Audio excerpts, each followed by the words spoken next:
Not many people know this about me, but I suffer from depression. This is not sudden, acute depression brought on by stress or tragedy, but long-term, chronic depression, which has been with me all my life.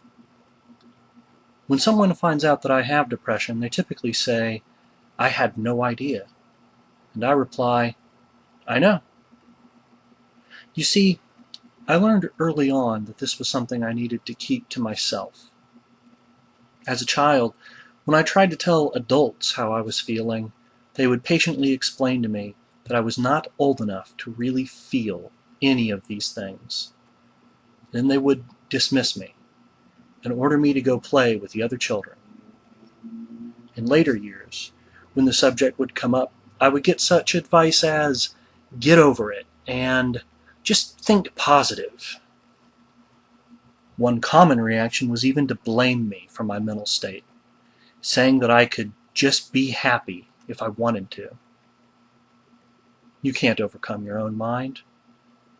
Depression is your mind working against itself, and it cannot be willed out of your life. So I kept it to myself. I suffered with it, largely in silence. But I kept going. I put a smile on my face and treated others with kindness, and I stopped caring if any of that would ever make me happy. If I could not be happy, I could at least make other people be happy to see me. And so I came to be known as a happy person, perhaps the happiest person anyone had ever known. It was not a lie, but it was only skin deep. Years later, I would talk to counselors who would tell me things like, "You are too smart for us to help," and "You can only get better if you want to get better." I was now an adult, getting professional help, and I was in no better position than I had ever been in before. So again, I became silent. I kept my thoughts to myself. But I kept my smile, and I told my jokes, and I kept making friends.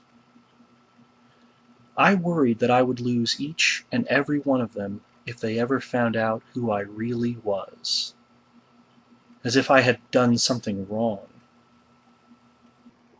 I still struggle with this today. My friends cannot go with me down the dark corridors of my own mind. They cannot hold my hand when I wish I was dead, but they are there for me when I come back. Although I often feel alone, I never actually am alone. My friends and my family care. As time goes on, and I become more comfortable being who I am, with all the good and all the bad that comes with it, I am coming to appreciate and to rely on my friends more and more. I choose to rely on these people because they give me something that I cannot give myself.